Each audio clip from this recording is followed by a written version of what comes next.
questions first, and then we'll do the ones on the sheet. Okay? Based on this situation, this is going to be binomial, right? What are the numbers that go in these blanks here? What are the parameters? Remember, the order matters. What do you put in the first blank? 15. What does that represent? Number of trials. And then the second blank? What is it? 0.2 or 1/5? Yeah. And what is that representing? Probability of success. Okay. All right. If you write that, then you don't have to write, for all these other things, you don't have to write anything else. Like, you don't have to write out binomial PDF or CDF. You can just say the probability that x equals 3 is approximately, and then you use the, like you've already told them that you're doing binomial, that n is 15 and p is 1/5. That's what you're putting into the calculator. So here, the only thing you have to decide is this a PDF or CDF question? PDF, why? Right. And what's the actual number here for this one? 250? Yeah, it's not exactly 1/4. Are you getting that? It's like we round to 0.250 to 3 sig figs, but it's not exactly 0.25, right? I think it's like 0.2503 or something like that. 2501, okay. 0.250 to 3 sig figs. Okay? All right. This one, probability that you answer at least 5 questions correctly. If I write that symbolically, it's the probability that x is what? Right. Now, is that going to be a PDF or CDF question? CDF. But the CDF is set up to use with a less than or equal to sign, right? When you put the number into the CDF, you're getting the probability of that number or fewer, all the way down to the bottom. For binomial, the bottom is 0, right? You can't have fewer than 0 successes. But you can't, like if you put a 5 in here, if you put this 5 into the CDF command, you're not getting the chance that x is greater than or equal to 5, you're getting the chance that x is less than or equal to 5, right? So when you see a range like this, you want to use the CDF command, but you want to write something that is equivalent to what you're looking for, but uses a less than or equal to sign. So can I write something that's equal to the probability that x is greater than or equal to 5, but uses a less than or equal to sign instead? Sushi? Right. And does that make sense? You're putting a 4, not a 5, because if it's greater than or equal to 5 that you want, the stuff you want to take out, like from the 1 minus, is everything 4 or lower, right? If you take that stuff out, what's going to be left is 5 and up, which is what you want. Do we have a number for this one? 164. Are other people getting that? Yes, or you're just believing whatever somebody typed into their calculator? Okay. All right, what about this one, where you want the chance that x is between 2 and 4, where you're including both the 2 and the 4? There's 2 ways you could do this. One is arguably slightly easier than the other, but I think you could set it up in one of 2 ways and do this reasonably easy. Anand, what did you do? Blood pressure. Is it like P is less than or equal to 1 minus P less than or equal to 2? Almost. That's the idea. You want to start with this, but this would include 4 all the way down to 0. Out of that, what do you not want? You only don't want 1 and 0. So you should subtract the probability that x is less than or equal to, you put a 2 here, but you need a 1, right? Because if you put a 2 here, you're taking 2 away, and you want 2, right? So you want to include the 2, 3, and the 4. This would be everything 4 down. This takes off the 1 and the 0. That would leave 4, 3, and 2. Does that make sense? Do we have a number for this one? 669, good. Now, some people this morning said they did this differently. Like this is 2 CDF commands, right? Or you're using the CDF command twice. If you were to use PDF here, how many PDF commands would this be?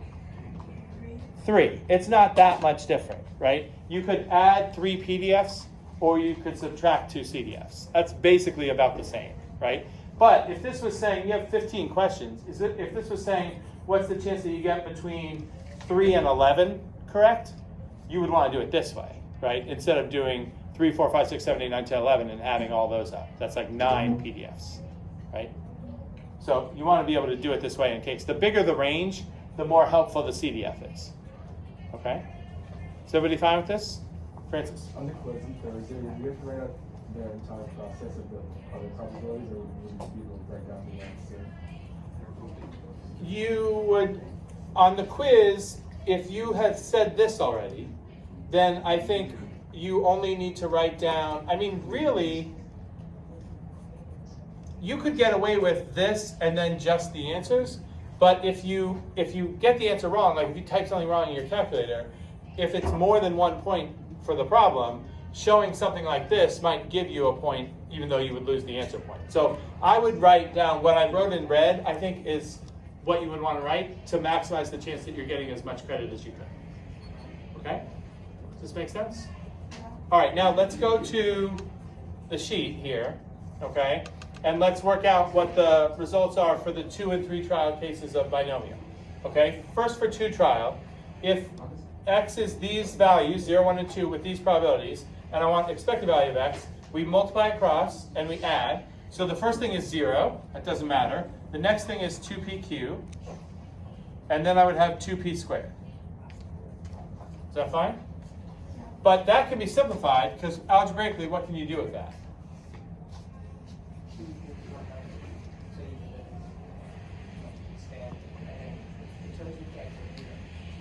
Okay, that's good. That will get you there by replacing the q with 1 minus p. We could do something else that will get you there, I think, a slightly quicker way. What can I pull out of this? 2p. And if I do, what's left? Q plus p. But for binomial, what is q plus p? 1, because that's all there is, right? There's probability of success and probability of failure. That's the whole thing. So that's a 1. So this is just 2p. Okay? All right, for expected value of x squared, you just square these and then multiply by the probabilities. So this part's still going to be 0. This part is not going to be different. It's 2pq. But this part, is it going to give me that? Or? No, it just decided to stop writing. Okay. 2pq plus, this is not 2p squared now, it's 4p squared. Okay? All right, I'm not going to worry about simplifying that because that's not going to be my final answer. I'm just getting this so I can get the variance, right? So the variance, according to yesterday's formula, is this value, expected value of x squared, so 2pq plus 4p squared. But then you subtract the mean, which here is 2p, all squared. And you see what's going to happen if I do that? What's 2p all squared? What is this? 4p squared, and we already have a 4p squared, so those are going to go, and this just ends up being 2pq. Okay? So those are the answers you want to pay attention to. Expected value of x was 2p, and the variance of x was 2pq. Now we're going to compare those results to what we get in the 3 trial case. I'm going to run out of space there, so let me do this on the board. So if I do the same thing for expected value of x, I'm going to have, the first term doesn't matter, 1 times 3pq squared, so 3pq squared, plus, what's the next term? 6p squared q, and then one more. What's the last term? What is it? 3p cubed. Okay. Now we want to see if this answer can be simplified to make it seem similar to what I got over here. Here I just got 2p. This looks a lot more complicated than that. What do you notice is common in all of this? 3p? Is there a p in? Yeah, 3p, right? So if you take out 3p, what does that leave you with? Uh-huh. Wait, but we already took out a 3. 2p cubed. Right. Now look at what you've got in parentheses. Do you recognize that? It's something that's been expanded, right? This is, what did you say, Bihan? Q plus p all squared. But we already said, what's q plus p? 1. 1 squared, still 1. So this is 3p. Okay? So we have 3p here compared to 2p. So this said, if you have 2 trials, the expected value of x is 2p. If you have 3 trials, the expected value of x is 3p. That would suggest that if we went to the general case and had n trials, expected value of x may be, we haven't proven this, but it seems like the expected value of x in the general case should be NP. Okay, I'm going to show you later that that's what happens. Okay, but at least we have like a little bit of a basis. But remember from the proofs unit we did, how many cases are there for different binomial distributions? Like how many different numbers of trials do we have? I have 2 here, I have 3 here. That's the first 2 cases out of a set of infinite cases, right? So just because the first 2 work out, that does not show you that it's going to work out for every single case. Right? It's not a proof. But it does suggest that there's a pattern there, the fact that these 2 came out so similarly. Now let's see what happens with variance. So to get expected value of x squared, which I need to get the variance, we're going to square these and multiply by this. So the 0, 1 doesn't matter. The 1, 1 is still the same. So it starts out 3pq squared. But then it's going to be 4 times 3p squared q, so that's 12p squared q. And then what's the last term going to be? 9p cubed. Okay? Now that's only expected value of x squared. We're using that just to get the variance. So the variance should be this result, 3pq squared plus 12p squared q plus 9p cubed. And then I have to subtract what to actually get the variance? Yeah, 3p, this thing squared. Right, so that's going to be 9p squared right here. Now, this doesn't work out the way that the 2 trial case worked. When I subtracted this in the 2 trial case, stuff canceled right away here.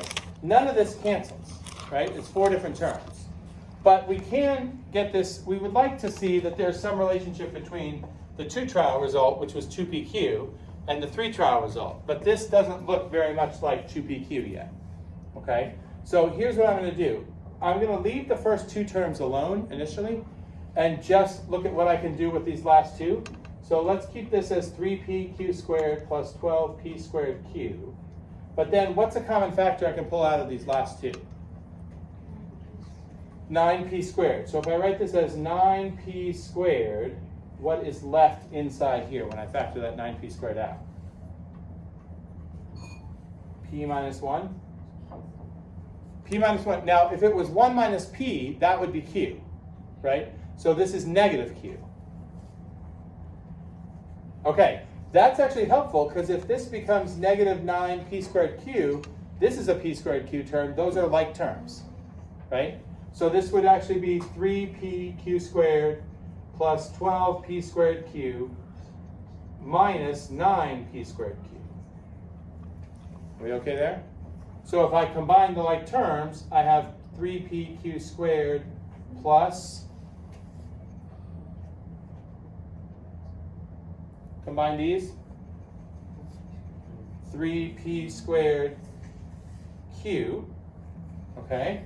And I can pull out what from those? 3p q, right? They all have 3p and q in them, or they both do. What's left? Q plus p, which we've already said is 1, so that's 3pq, which looks a lot like the 2 trial case, right? This was 3pq. That matches nicely with us getting 2pq in the 2 trial case, okay? So now what we can say is,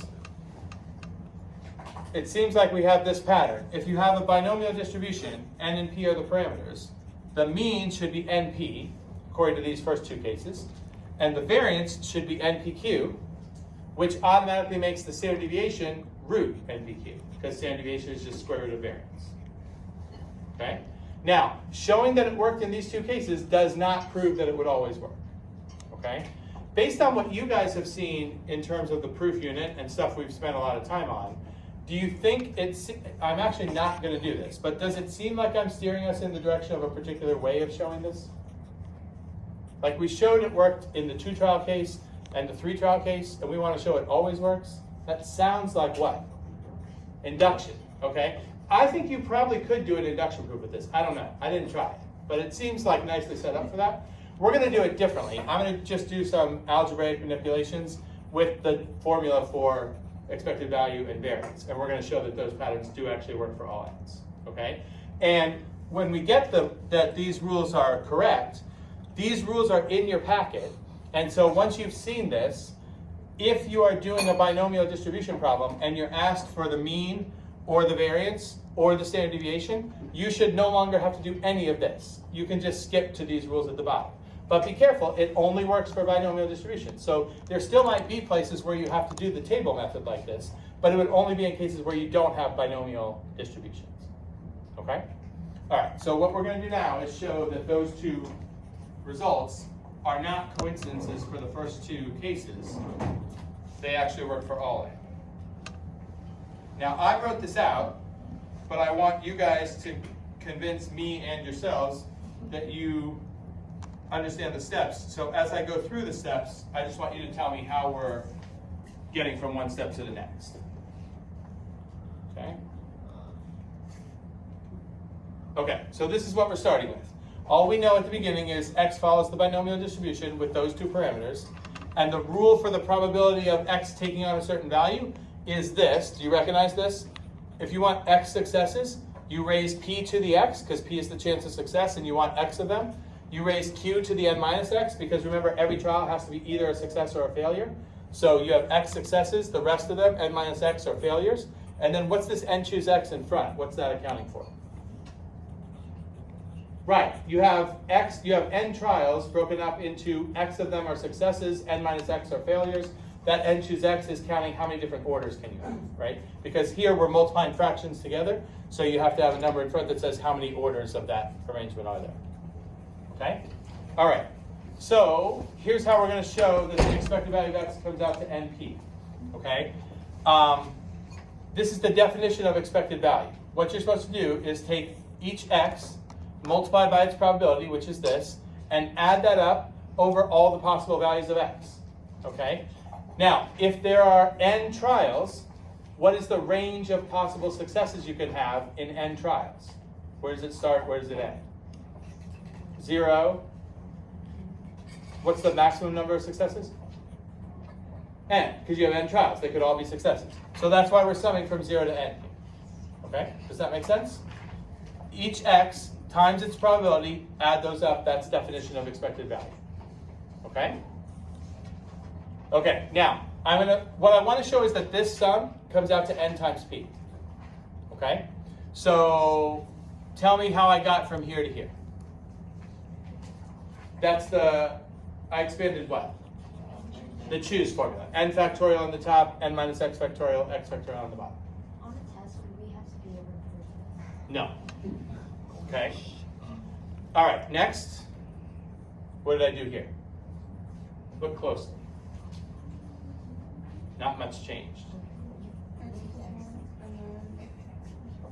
So yeah, x equals 1 here, x equals 0 here. So what does that mean? I'm starting on 1 instead of 0. Why am I allowed to do that? Because it's just 0. That's right.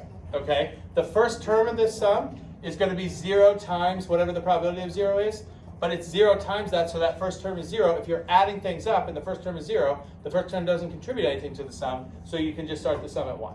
It's the same value. Okay, good. What did I do here? You put the x inside. Okay, and what happens when I do that? The x cancels out, so you just use x minus 1. Right, x is in x factorial, and there's an x on the top. So the x on the top cancels with the x on the bottom that's part of x factorial, and what would be left when you get rid of x in x factorial? X minus 1. X minus 1 factorial. Good. Okay, I made 2 small changes here. Expanded I wrote, instead of what I used to have on the top was n factorial, I've now written n factorial as n times n minus 1 factorial. That's the same, right? I did the same thing with the p's. I had p to the x. I'm writing that as p to the first times p to the x minus 1. So basically I took apart 1p here and the n from n factorial. Now the reason I did that was, what were we saying this sum is supposed to come out to? Remember, you gotta keep in mind what you're trying to get at the end. The rule for expected value for a binomial is supposed to be np. So here's an n and here's a p. That is, now I can show there's an n and a p appearing in every term in the sum. Okay? If the n and the p appear in every term in the sum, what could I do with them? Pull it out. Pull them outside the sum. So this n and this p come out in front, and then I'm going to have np times a sum that I'm hoping equals np.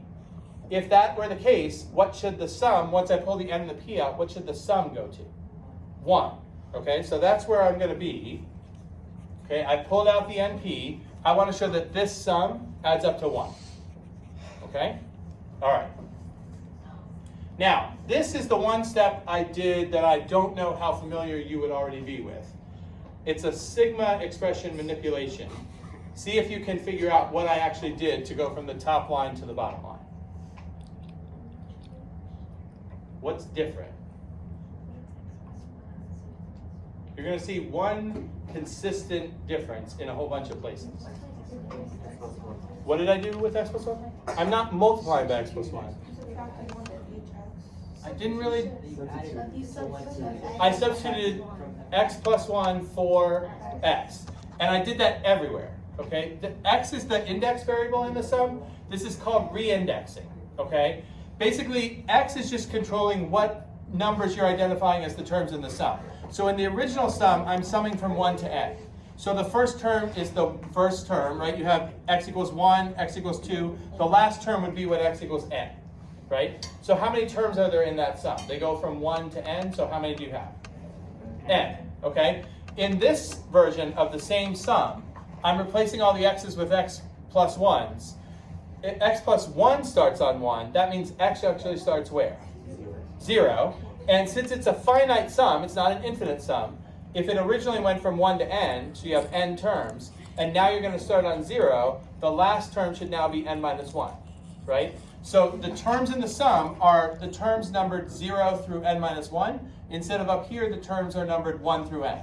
But if you wrote out this sum, even if you just write out the first few terms of this, when n is 1, or when x is 1 and 2 and 3 in this one, you would get the same thing as down here when x is 0 and 1 and 2.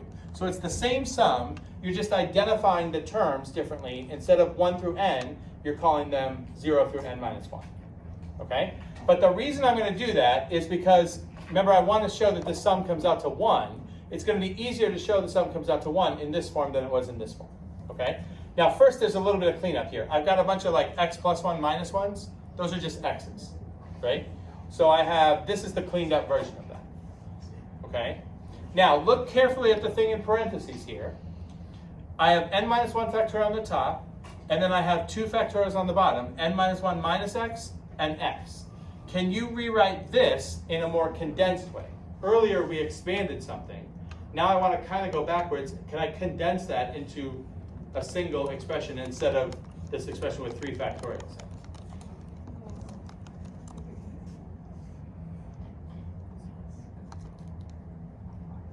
N minus 1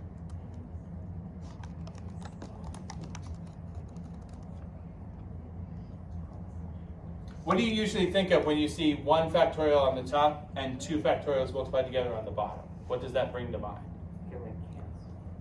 I mean, like, where have we seen that in the probability unit? Where have we seen, like, combinations, right? Like choose, right?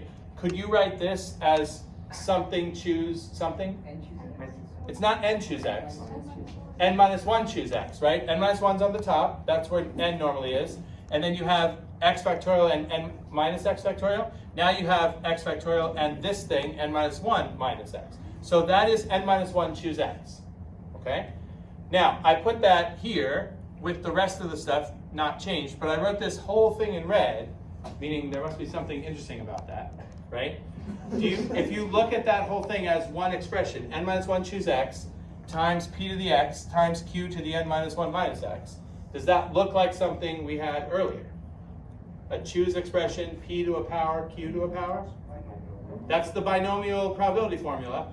Now, what binomial distribution would this be matched to? Like, how many trials and what's the probability of success? N minus 1 trials, and p is still the probability of success, right? So this is the probability formula for a binomial distribution when you have n minus 1 trials and p is the chance of success. If you have n minus 1 trials, how many possible successes are there? Well, that's the maximum, right? the range of them goes from 0 up to n minus 1, right? Which is what we're summing, right? This is the sum from 0 to n minus 1. So this is the sum of the probabilities of the binomial distribution for all the possible numbers of successes you can have. So if you add up the binomial probabilities over all the possible values, by rule, what does that sum need to be? 1. So that's where the 1 comes from. Okay? This is adding up all the possible binomial probabilities. N times p times the sum of all the probabilities is n times p times 1, so this comes out to n times p. I won't make you do it. IB won't make you do it. But I like that you can see that it is possible to do. Yeah. Okay? I have an encore presentation of this, because we're going to do the same thing for the variance. Okay? Fasten your seatbelts. No, the second one will actually be easier, because I'm going to do the same thing with expected value of x squared, and the manipulations I'm going to do in that one are almost identical to the ones I just did. Okay? So we now have that expected value of x is np. For all binomial distributions, any n, any p, it's just n times p. Okay? All right, now, to get variance, I need, variance is made from these two things. We already know this is np now. We have to get this. Okay? So here's the definition for expected value of x squared. It's the same idea. You're summing over all possible number of successes, x squared times the probability. Right? So I'm just going to do the same kind of manipulations here that I did before, and we'll see what comes out. Now remember, this is not going to turn out to be the variance. This is the thing that you start with, and then you subtract np all squared, and then you get the variance. Right? Okay. Can you see what I did? These will go faster, because most of the things I'm doing here you just saw done a second ago. What's this? Expand the choose. Right? What's this?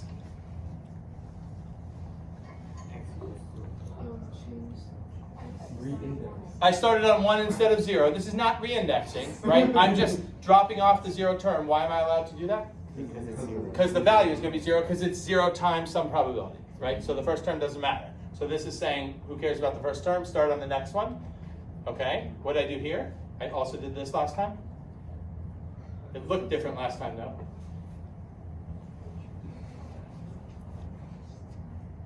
You see right here, one of the x's cancels, right? Now last time I only had one x, so this was gone. Now there's still an x remaining, but it's not x squared, and down there is x minus 1 factorial. Okay? All right, this you'll recognize from what I just talked about a second ago. That's the reindexing. All the x's are replaced by x plus 1s. As long as you change it the same way every time, it's equivalent to the sum you had before. Okay? Now, because you're veterans of the reindexing concept now, because I just talked about it for 10 seconds earlier, I actually did something else while I reindexed. Do you notice what else I did? It's another thing I did before. Right, I pulled out an n here, and also the p there. And what am I going to do with them, just like I did last time? They can come out. So there's going to be an n and a p in front now. Okay? So np times this sum. Okay? Now, this is different than last time. Last time, we didn't have anything here. We just wanted to show that this sum was 1. Okay? This time I have the sum of x plus 1 times this. And you might be tempted to say, well, bring this out and then show that this sum is 1 again. But I can't bring this out. Do you see why? Right, and x is your index variable, so this is not a constant. I can't take this out. So instead what I'm going to do is break this up into two sums. I'm going to have the sum of x times this plus a second sum of 1 times this. Okay? And it's going to look a little messy. I actually did one more thing first. We did this last time too. That becomes this, right? That's the choose formula. Okay, now I'm going to break it up into the two sums. Okay, this is why you had your seatbelt on, right? Okay? Nobody flew out of the classroom or anything. Both of these sums, if you look at them carefully, we know what each of those sums is equal to. This one is the sum over all possible successes, 0 to n minus 1, of x times the probability of x. So that's the definition of what?